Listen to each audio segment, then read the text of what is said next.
The Long, Quiet Night of China. A sleep story from 1899 to 1960, Part 1. The slow end of an old empire tonight, you will travel slowly through history. There will be no loud battles here, no sudden surprises, and no fast-moving adventures. Instead, this is a calm and gentle journey through the difficult years of China between 1899 and 1960. Imagine an old lantern glowing softly beside you while rain taps lightly on a wooden roof. The world outside moves slowly. The night is peaceful, and history unfolds one careful step at a time. At the end of the 19th century, China was very old. Not just old in years, but old in traditions, customs, habits, and systems. The Qing Dynasty had ruled for a long time. Emperors sat inside great palaces while ordinary farmers worked endlessly in the fields. Villages stretched across mountains, rivers, valleys, and dry plains. Oxen walked slowly through muddy farms. Tea steamed quietly in small homes. Life moved at the pace of the seasons. But by 1899, many people in China felt tired. Foreign powers had entered Chinese ports. Countries like Britain, Russia, Germany, France, and Japan wanted influence and trade. They built railways, controlled ports, and forced unfair agreements onto China. Some Chinese citizens were angry. Others were frightened. Many were confused. In the countryside, rumors spread slowly from village to village.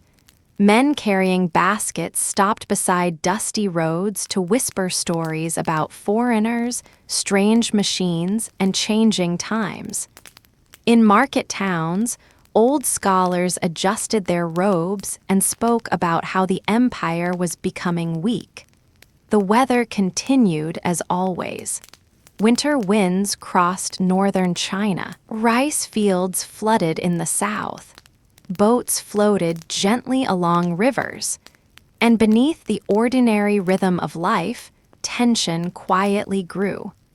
In 1899, a movement began to rise among groups who believed China needed to push foreigners away.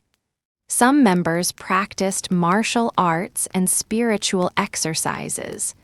Foreigners called them the Boxers because of these exercises.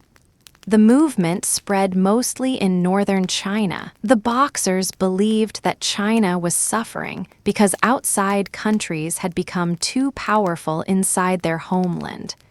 Villagers gathered at night beneath lantern light. Drums echoed faintly through cold evenings. People trained in fields while dust drifted softly into the air. The movement slowly became larger. In Beijing, officials worried. In foreign embassies, diplomats worried. And in quiet villages, ordinary people simply hoped to survive another season. The Boxer Rebellion eventually became violent. Foreign armies entered China. Cities suffered. People died. The Qing government became even weaker after the crisis. Yet for ordinary families, life still involved simple routines. At dawn, mothers boiled rice. Children carried water buckets. Old men smoked pipes beside narrow streets. Merchants arranged vegetables carefully on wooden carts. The great troubles of governments and armies often seemed very far away from the daily rhythm of ordinary survival. Still, history was changing. By the early 1900s, many educated Chinese citizens believed the Qing Dynasty could no longer protect the country. Some wanted reform. Others wanted revolution. Students traveled abroad. Books arrived from Europe and Japan. ideas spread slowly across cities. Words like republic, democracy, modernization, and nationalism entered conversations. In tea houses, quiet debates continued late into the evening. Candles flickered. Rain tapped against windows, and the old empire slowly weakened. By 1911, the Qing Dynasty stood like an old tree during a storm. Its roots were ancient, but many branches had become weak. Across China, dissatisfaction quietly spread. Railway disputes upset merchants. Military officers grew restless. Students demanded change. Farmers continued struggling under taxes and poverty. In October of 1911, an uprising began in Wuchang. Soldiers rebelled. Other provinces followed. One by one, regions declared independence from Qing rule. Messages traveled by telegraph. Horse riders carried letters. Officials hurried through crowded government buildings. The emperor at the center of the empire was only a child. The dynasty that had ruled China for centuries was nearing its end. Imagine cold palace corridors inside the Forbidden City. Servants walk quietly. Guards stand silently beneath dark wooden roofs. Somewhere in the distance, bells ring softly. Outside the palace walls, a new century waited impatiently. Eventually, the Qing emperor abdicated in 1912. China became a republic. For many people, this sounded hopeful. But hope is often quiet and fragile. The new republic faced enormous problems. China was huge. Different regions had different armies. Communication remained difficult. Many people still lived in poverty. Foreign countries still held influence, and the dream of unity was much easier to describe than to achieve. Sun Yat-sen became one of the most important revolutionary figures during this period. He imagined a modern China that could become stronger and more united. But politics remained unstable. Soon, military leaders called warlords gained power across different regions. Instead of one strong government, many local armies controlled parts of China. The years after the Qing collapse became known as the warlord era, and for ordinary citizens, it was exhausting. In some villages, taxes were collected by one army in spring and another army in autumn. Farmers never knew which flag might appear on the horizon. Roads became dangerous. Bandits traveled through remote areas. Families hid valuables beneath floorboards. Meanwhile, trains still moved slowly through the countryside. Fishermen still woke before sunrise, and life continued one quiet day after another. At night, parents told children stories beside oil lamps. Grandmothers stitched clothing. Wind passed through bamboo forests. History continued moving slowly forward. The 1920s brought many ideas into China. Young students read foreign books. Universities became places of debate. Some people believed China should follow Western democratic systems. Others believed socialism or communism offered better solutions. Still others simply hoped for peace and stability. In 1919, students protested during what became known as the May 4th movement. They were angry about foreign influence and disappointed by international agreements after World War I. Young people marched through streets carrying banners. Teachers gave speeches. Writers published essays. The movement inspired discussions about science, nationalism, modernization, and cultural reform. China was searching for a direction, but finding direction inside a giant nation is never easy. The Chinese Communist Party was founded in 1921. At first, it was small. Meetings happened quietly.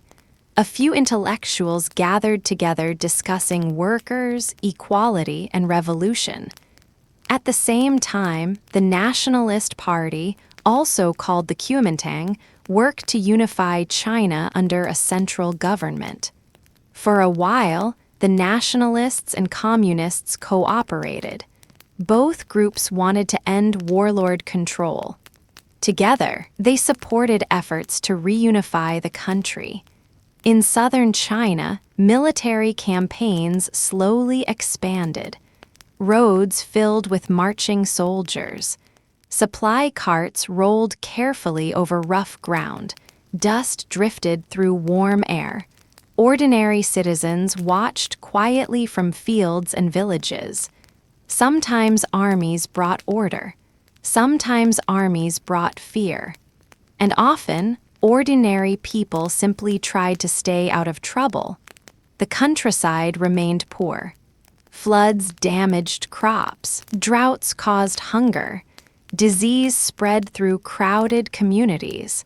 Many children never attended school. Many families owned almost nothing. Still, life carried moments of peace. Birds sang during spring mornings. Tea boiled gently over fires. Temple bells echoed across valleys. Even during unstable years, the world still contained quiet beauty. By the late 1920s, cooperation between the nationalists and communists began to collapse. Distrust grew. Political differences deepened. Violence followed. The nationalist government, led by Chiang Kai-shek, attempted to remove communist influence. Communist members were arrested or killed in many cities. Some escaped into rural regions. Others disappeared quietly into history. China entered another long period of internal conflict. Civil war does not always arrive suddenly. Sometimes it arrives slowly. One village hears rumors. Another village sees soldiers. A train station becomes crowded with refugees. Then roads grow empty as people stay inside their homes. The Chinese communists eventually established rural bases, especially in remote areas. There, they organized local support among peasants. Land reform became an important issue. Many poor farmers hoped for fairer treatment. Meanwhile, the nationalist government attempted to strengthen cities, industry, and military control. But China remained divided. The 1930s approached quietly. Winter snow covered northern villages. Boats floated down the Yangtze River. Markets opened at dawn. And beneath these ordinary scenes, the country remained deeply unstable. The 1930s arrived quietly across China. Morning fog drifted slowly above rivers. Farmers walked silently through wet fields carrying simple wooden tools. Small fishing boats rocked gently beside old docks. Tea steamed softly in crowded market streets, while old radios crackled faintly inside dim shops.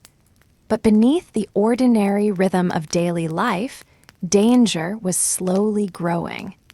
In the northeastern region called Manchuria, Japan had already expanded its control after 1931. Railways, factories, and important cities fell under Japanese influence. Some people in China worried deeply about what might happen next. Others hoped the crisis would somehow remain far away from their own homes. But history rarely stays far away forever. Throughout villages and cities, rumors traveled quietly. Travelers spoke softly inside tea houses. Merchants exchanged worried looks. Students gathered in universities discussing nationalism and resistance. Meanwhile, ordinary families continued their daily routines because life always demanded attention. Rice still needed cooking. Children still needed care. Clothing still needed repair.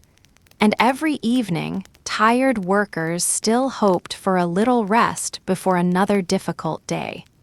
By 1937, the situation became much worse. War between China and Japan expanded into a full and terrible conflict. The sound of airplanes began appearing above cities that once knew only the peaceful ringing of bicycle bells and distant temple drums. Smoke rose above railway stations. Crowds filled the roads. Families packed belongings into cloth bundles and wooden carts. Some carried blankets. Some carried cooking pots. Some carried photographs wrapped carefully inside old fabric. Many carried almost nothing at all. Long lines of refugees moved slowly through mud and dust beneath gray skies. An old grandmother walked carefully beside a crying child. A father pulled a wooden cart with tired hands. A mother looked back one final time toward a village she might never see again. The roads became crowded with uncertainty. And still, the seasons continued. Rain fell softly over abandoned farms. Autumn leaves drifted through empty courtyards. Winter snow covered damaged rooftops. The war spread across enormous parts of China. Large cities faced bombings. Railways broke apart. Factories stopped working. Food became harder to find. In Nanjing, after Japanese forces captured the city, terrible suffering occurred. Fear spread quickly through the population. Families hid behind locked doors. Streets once filled with merchants and students became quiet and frightening. Far away from the cities, villagers heard only fragments of news. A traveler passing through would whisper stories. Someone arriving by bicycle might describe smoke rising beyond distant hills. But often the truth felt too large and painful to fully understand. For many ordinary people, survival became the only goal. Each sunrise brought another day to endure. Yet even during wartime, small, peaceful moments still appeared. A teacher continued lessons inside a damaged classroom. Children quietly practiced writing characters with worn brushes. An old musician played a soft melody beside a river during sunset. A woman planted vegetables behind a ruined home because life had to continue somehow. At night, families gathered together in dark shelters while air raid sirens echoed above distant cities. Some people prayed quietly. Some remained silent. Some simply listened to the steady breathing of relatives nearby and hoped morning would arrive safely. Meanwhile, the Chinese nationalist government moved its capital deeper inland to Chongqing. The city became crowded with officials, workers, students, refugees, and soldiers. Narrow streets filled with people carrying luggage and supplies. During air raids, sirens cried through the valleys. People hurried toward shelters carved into hillsides. Dust drifted from ceilings while explosions echoed far away like distant thunder. But after each attack, life slowly returned again. Shopkeepers reopened small stores. Street vendors boiled noodles. Children chased each other carefully through crowded alleys. Humans are very quiet creatures sometimes. Even during great suffering, they continue making tea, washing clothes, repairing shoes, and sweeping dusty floors. Farther north and west, communist forces expanded their influence in rural areas during the war. They organized resistance groups and gained support among peasants who were exhausted by years of instability. Meanwhile, nationalist armies fought large battles against Japanese forces across many regions. Both sides suffered enormous losses. The war stretched onward year after year like a long, cold winter that refused to end. In remote villages, old farmers sometimes stood silently at sunset looking across empty roads. They remembered earlier decades when life had already seemed difficult enough. First came the fall of the Qing Dynasty, then the warlords, then civil conflict, now invasion and war again. History rarely allowed the country to rest. And still the rivers flowed calmly toward the sea. Boats drifted beneath ancient bridges. Wind moved softly through bamboo forests. The moon continued rising each night above mountains that had watched centuries of human struggle. By the early 1940s, much of the world had become trapped inside World War II. China remained one of the major battlefields. Millions suffered from hunger, displacement, and fear. Yet the nights still arrived quietly. Somewhere in a small village, an old kettle warmed above a weak fire. Somewhere else, a tired nurse closed her eyes for a few moments before returning to injured patients. A child sleeping beneath patched blankets dreamed peacefully, unaware of politics, armies, or governments. And beyond every city and battlefield, the enormous silent sky stretched endlessly over China as another long wartime night slowly passed.